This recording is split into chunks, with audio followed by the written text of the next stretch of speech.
Disclaimer: this video contains discussions about sensitive topics. Viewer discretion is advised. 911 operators of Reddit, what call will you simply never forget? During a power outage, I got screamed at by a man who demanded to know why he didn't have power when a car just drove by with its lights on. Do people ever get stupid about power outages? People will call us on 911 just to tell us about it and then get mad when we tell them there's nothing we can do about an outage. Like, what do you want the police to do here? You want us to come arrest the darkness? We have guns, not magic missile. I'm a generator technician. I get called out to places when their generator fails to work during a power outage, and I swear they think I poop out magic missiles. The pose isn't working. What's wrong with it? Me, well, I just got here and can tell it was hit by lightning. Well, you can fix it, right? Me, we would need to replace half the unit. Do you carry the parts on your truck? Me, yeah, dude, I totally carry half of your big ass generator on my truck every day just in case this happens. Don't mind the fact that it's 10,000 in parts. That's super cheap for stock parts. Hey, it's downpouring and I'm going back home so I can go back to sleep. So yeah. An 11-year-old girl hung herself. The sound of her father calling in, bawling so hard he could barely breathe, let alone speak, and the mother's screams in the background all haunt me. 8 years later, I can't imagine surviving that. Things like this is what the general public never hears about, and is part why, to me anyways, the people taking emergency calls has a rather rutted job. I'm sure suicide calls like that is more common than most people know, or perhaps even want to know. Breaks my heart just reading your reply. My wife works as an EMT and the amount of suicides involving adolescents is heartbreaking to hear. If you need help, get it before it's too late. Older lady, I want to say maybe early 70s, calls in with a sort of polite urgency in her voice. Tells me she thinks she's having a stroke. Tells me she has her grandchild at the house with her. Asks me to call her daughter to come get the child. By the time she's done giving me the phone number, there's just a very slight slur in her speech. By the time Ems got there, probably no more than 5 minutes or so, I couldn't understand a thing she was saying. Fascinating, disturbing, and profoundly sad hearing someone stroke out on the phone as they're talking to you. Answered to the sounds of a couple of women absolutely screaming and wailing. I'm sure anyone that has done the job long enough knows the type of scream I mean. That blood-curdling scream of someone in genuine anguish. Knew something was up and got police and ambulance on the way. Trying to get them on the phone to get details, and a boy of no more than 5 years old comes on the phone and says my daddy is swinging from the roof and his eyes are open and staring. He had hung himself while his family were out doing their shopping. Not me, but an old roommate of mine told me this story when she was an operator about 3 years ago. A boy about 5 or 6 years old called 911 and said dad is holding a gun to mommy's head. Through the phone, she could hear the father screaming at his wife and threatening to kill the kid. My roommate told the kid to go hide and had to talk him through it, even when she heard gunshots. When the police and ambulances arrived, the mom had been fatally shot, but they were able to save the kid before the dad shot him. Edit. Sorry, I don't have any more info on the boy. I'm guessing my roommate didn't get any updates on him, since she was just the 911 operator. She was actually a kinda crappy roommate, and we ended on bad terms, so I can't ask her.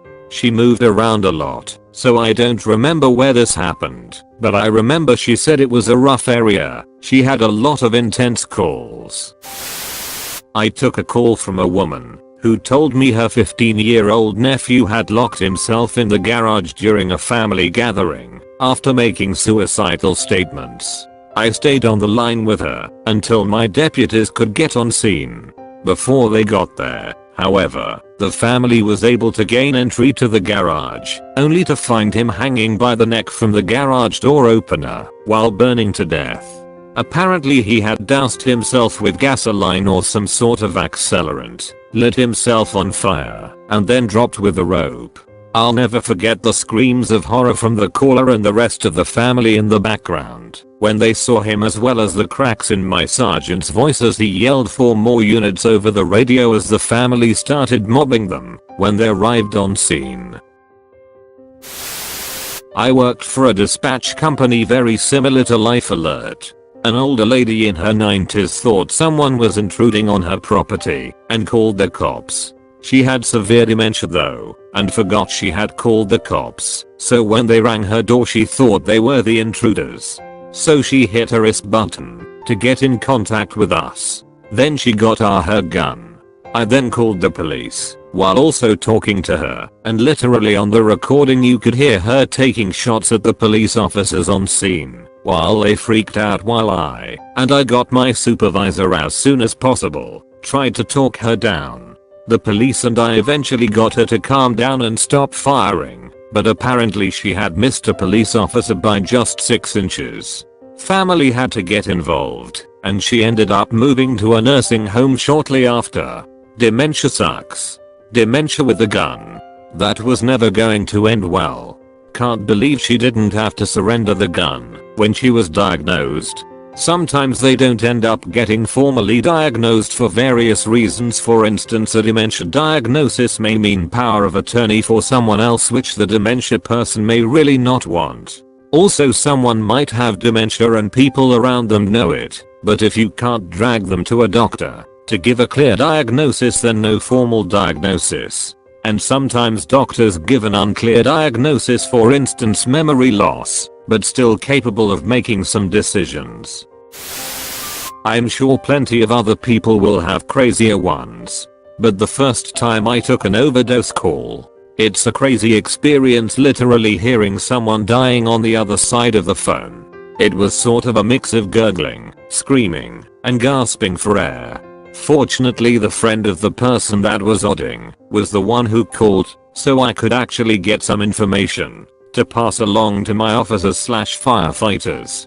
Unfortunately, the caller was also super high and freaking out, understandably, and decided to lie about what drugs his friend was on, which slightly delayed Narcan being administered. Not to the point that it mattered, but it did delay it. The person that outlived. Edit. I'll try and answer as many questions as I can, but damn, this blew up. Edit 2. Thanks for the gold, kind stranger. That's actually a lesson my father taught me when I was young. No matter what happens, never lie to doctors about anything, no matter what it is. Doctors don't care about you breaking the law, they care about you not dying. Stories like this remind me why I stick to that life lesson. It's a good lesson. And actually, in the UK at least, it isn't illegal to have drugs in your system. In fact, I don't think it is even illegal to take them. The reason being, if you do take something and do get in trouble, you should be free to seek medical assistance without fear or repercussions. I have been doing this more than a decade and have taken some absolutely nutty calls. The one that stands out is not, but it stays with me. I took a 911 from a woman who asked me for an ambulance. Dead voice, no emotion. She could have been calling the bank for their hours. I got and confirmed her address. Again, very calm. Then I asked her what was going on. In that same lifeless voice she said, "My son is dead." There was no change in her tone whatsoever. I asked her if she was sure, asked her to start CPR, which she flatly refused. I asked her, "Please, let's at least try CPR," and she said, "He is cold and dead, and it's my fault. My fault. My fault." Her tone never changed. Turns out she had caught her 15-year-old son doing arxes. He puked at some point. She was totally clueless and just sent his ass to bed. Sometime during the night he either took more, or what he had taken caused him to vomit again, and he choked to death. I will never forget that dead tone she had, because in a way she was right. Her ignorance did contribute to his death. But she is not even partially to blame. Try telling her that though. That woman will never stop hating herself. I feel for her to this day, and that was 2009-ish.